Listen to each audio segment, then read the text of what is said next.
रामपुर नामक गांव में सुंदरी अपने परिवार के साथ रहती थी।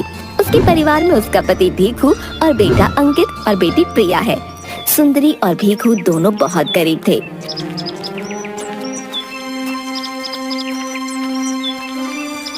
ये दोनों अपने बच्चों को पढ़ाने के लिए खेत में काम करते हैं।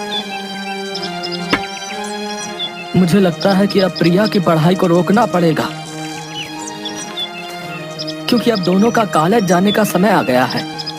पूरे गांव में किसी के बच्चे भी पढ़े लिखे नहीं हैं।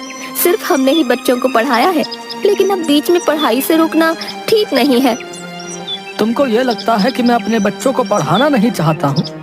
अरे ऐसा नहीं है भाई, मैं भी चाहता हूँ कि मेरे बच्चे पढ़े लिखे हों और बड़े आदमी बने, लेकिन मजबूरी के सामने बच्चों की पढ़ाई लिखाई हार रही है। हमारी मजबूरी के लिए सिर्फ प्रिया को ही क्यों झेलना है? अब मेरी हिम्मत जवाब दे रही है। अंकित को पढ़ाते हैं और प्रिया की शादी कर देंगे, और क्या। ठीक है, जैसा आपको ठीक लगे। बेटी को भी आगे पढ़ाना चाहता था, लेकिन भीखू ऐसा नहीं कर पाया क्योंकि उसकी गरीबी उसे रोक रही थी। गांव का सुनार धनीराम अपनी दुकान पर बैठा था कि तभी उसके पास अंकित अपने दोस्त अमित के साथ आया। आओ आओ, ये धनीराम तुम्हारी सेवा में बैठा है। तुम अभी छोटे हो, अभी से क्या खरीदने आए हो? चाचा, खरीदने नहीं बल्कि बेचने आए हैं। आज फिर से 2 मुर्गे मेरे जाल में फंसने आए हैं। वाह वाह, अब मजा आएगा। और धनीराम इसीलिए ही तो यहाँ बैठा है, ताकि ऐसे मुर्गे काट सकूं। क्या हुआ चाचा, आप इतना मुस्कुरा क्यों रहे हैं? क्या? अरे वाह वाह, मैं बेचने से ज्यादा खरीदने में विश्वास रखता हूँ, इसलिए मैं बहुत ज्यादा खरीदता हूँ। बताओ क्या लाए हो?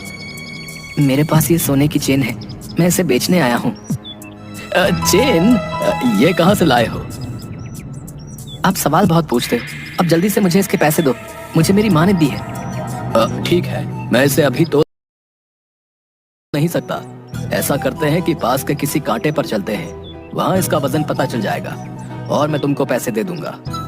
ठीक है, अब कुछ भी करो, लेकिन मुझे जल्दी से माँ के लिए दवाई लेनी है और एक साड़ी भी खरीदनी है। रुको भैया, कोई लोहा बेचने नहीं आए हो, तुम यहाँ सोना बेच रहे हो, तो तनिक समय तो लगेगा ना। अगर गलत तुल गया तो कहते फिरोगे कि हमने ये कर दिया, हमने वो कर दिया, या तुमने बेईमानी कर ली। सुनार धनीराम उन दोनों को भारी सामान तोलने वाले कांटे के पास लेकर गया। मैं इसको अब तोल देता हूँ। धनीराम ने चैन को एक पलड़े में रखा और दूसरी तरफ वजन भी नहीं था, फिर भी दोनों पलड़े बराबर हो गए। धनीराम ने अजीब सा मुंह बना लिया। क्या हुआ? ये सोने की चेन नहीं है। आप ध्यान से देखिए, ये सोने की ही है। अब इसके अंदर कोई वजन नहीं बचा है, इसका अर्थ ये है कि अब ये समाप्त हो गई है। सोना भी समाप्त होता है? हाँ, जो भी चीज बनी है उसको खत्म तो होना ही है। लेकिन तुम अपना दिल छोटा मत करो, मैं तुम्हें 100 रुपए दे देता हूँ। वैसे ये मेरे किसी काम की नहीं है। हम पढ़ाई लिखाई करते हैं, लेकिन हमने कभी नहीं पढ़ा कि सोने का वजन कम हो जाता है। तुम किताबें पढ़ते हो, लेकिन ये हमारा खानदान काम है, इसलिए हमने सोने के साथ जिंदगी को भी पढ़ा है और तुमको अपने अनुभव से बता रहा हूँ। ठीक है। इसका मतलब मेरे पास से सीधे पड़ गए। बेचारे मेरे काबू में आ ही गए। धनीराम ने 25,000 का माल 100 रुपए में खरीद लिया। अंकित और अमित दोनों दुखी मन से घर चले गए, लेकिन अंकित इस बारे में बहुत ज्यादा सोच रहा था। पिताजी, वो सोने की चेन जो सुनार को बेचने के लिए दी थी, उसका तो सोना खत्म हो गया है। सुनार ने उसके ये 100 रुपए दिए हैं। क्या? वो बेईमान धनीराम पूरी सोने की चेन ठग गया। इससे सारे गांव वाले परेशान हैं। चलिए पिताजी, पुलिस को बुलाते हैं, उन्हें सब बता देंगे। नहीं बेटा, इससे पहले कई लोगों ने शिकायत की, लेकिन बिना सबूत के कोई फायदा नहीं। वो बेईमान धनीराम बच निकलता है। इसको कभी ना कभी तो सबक सिखाऊंगा।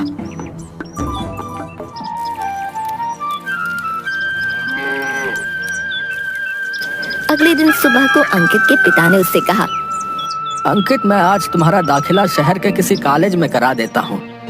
पापा, लेकिन इतने पैसे कहाँ से आएंगे? तुम्हारी माँ ने अपने सारे गहने धनीराम के पास गिरवी रख दिए हैं। जब तुम पढ़ाई कर लोगे या हमारे पास पैसे हो जाएंगे, हम वो वापस लाकर प्रिया की शादी करा देंगे। लेकिन पापा, वो बेईमान है और आपने माँ के गहने। बेटा, कोई और चारा नहीं था। तुम पढ़ाई पर ध्यान देना, इसके अलावा तुम्हें कुछ भी नहीं सोचना है। ठीक है माँ, लेकिन मैं ये कहना चाहता हूँ कि प्रिया को कॉलेज ना सही तो कम से कम घर से पढ़ने दीजिए। ठीक है बेटा, जैसा तुम्हें ठीक लगे। अंकित शहर में पढ़ने चला गया।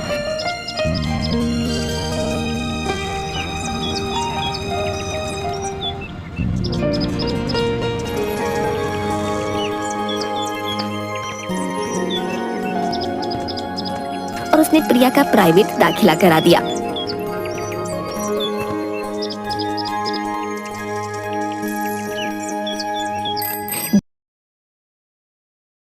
भी अंकित घर आता, प्रिया के लिए किताबें और पत्रिकाएं लेकर आता। प्रिया की तैयारी भी सही चल रही थी। कुछ साल बाद भीखू और सुंदरी खेत में काम कर रहे थे। हमारे पास कुछ पैसे आ गए हैं, अब हमें धनीराम से गहने छुड़ा लेने चाहिए।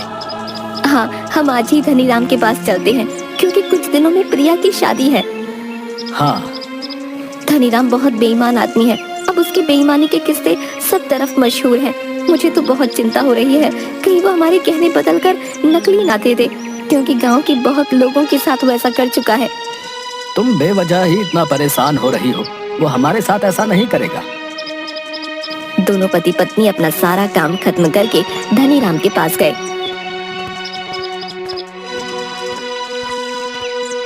आइए आइए, और बताइए आज क्या बेचने आए हो? धनीराम, मैंने तुम्हारे यहाँ अपनी पत्नी के गहने गिरवी रखे थे, मैं वही लेने आया हूँ। ऐसा तो पहली बार हुआ है कि कोई अपना सामान वापस लेने आया है। क्या हुआ, तुम भूल गए क्या? मैं भीखू हूँ। नहीं नहीं, तुम्हें कैसे भूल सकता हूँ। लेकिन मुझे गहने याद नहीं है कि तुमने कौन कौन से गहने गिरवी रखे थे। तुम गहने दिखा दो, मैं अपने गहने पहचान लूंगी। मेरे पास कोई गहने नहीं है, मैं ऐसे कैसे किसी और के गहने तुम्हें दे सकता हूँ। और हाँ, इतने वर्षों में बहुत ज्यादा ब्याज हो गया होगा जो तुम चुका नहीं पाओगे। चलो यहाँ से जाओ। धनीराम, तुम्हारे पास पैसे की कोई कमी नहीं है, लेकिन मैं एक गरीब पिता हूँ और तुम्हारे आगे हाथ जोड़ता हूँ। मेरी बेटी की शादी है, तुम मुझे गहने वापस कर दो। चलो यहाँ से जाओ, मेरे पास कोई गहने नहीं है। एक बार कह दिया समझ नहीं आता क्या? मैं गरीब बाप हूँ, मुझे अपनी बेटी की शादी करनी है। हाँ हाँ, जाओ जाओ, मेरी बेटी की भी शादी है। धनीराम ने भीखू और सुंदरी को बिना गहने दिए हुए ही भगा दिया। पूरा गांव धनीराम से परेशान था। उसने सभी लोगों के साथ धोखा किया था। अब हम अपनी बिटिया की शादी कैसे करेंगे, कुछ समझ नहीं आ रहा। इस बेईमान सेठ को हम गरीबों को लूट कर क्या सुकून मिलता है। आप परेशान मत होइए, भगवान सब ठीक करेंगे। हमारा सही समय भी आएगा और इस सेठ को सबक भी मिलेगा। धनीराम अपनी बेटी के विवाह से एक दिन पहले सारे गांव को दावत पर बुलाता है। सभी लोग अमीरों की शादी देखने और अच्छा खाना खाने जाते हैं। सब कुछ अच्छे से चल रहा था।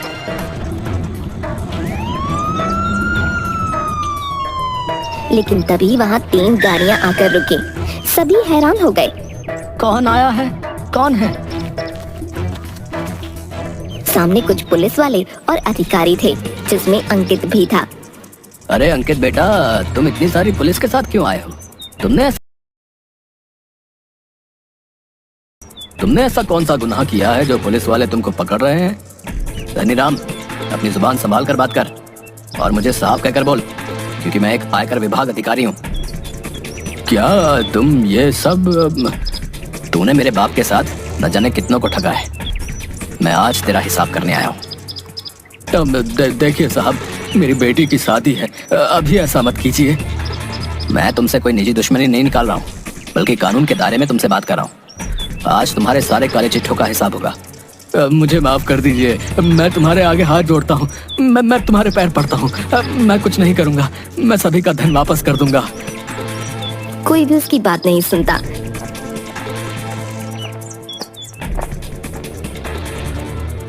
सभी टीम के सदस्यों ने धनीराम के घर और दुकान पर छापा मारा, जिसमें बहुत सारा अवैध धन पाया गया। गांव वालों का धन उन्हें लौटा दिया गया। अंकित ने धनीराम की बेटी की शादी कराई और फिर अपनी बहन की शादी भी धूमधाम से करा दी। धनीराम को सबक मिल चुका था। ये तो आपने सुना ही होगा, लेकिन जैसे हम दूसरों के साथ करते हैं ऐसा हमें मिलता है। और सबसे जरूरी बात, शिक्षा बहुत महत्वपूर्ण है, क्योंकि कलम की ताकत से अन्याय को हराया जा सकता है।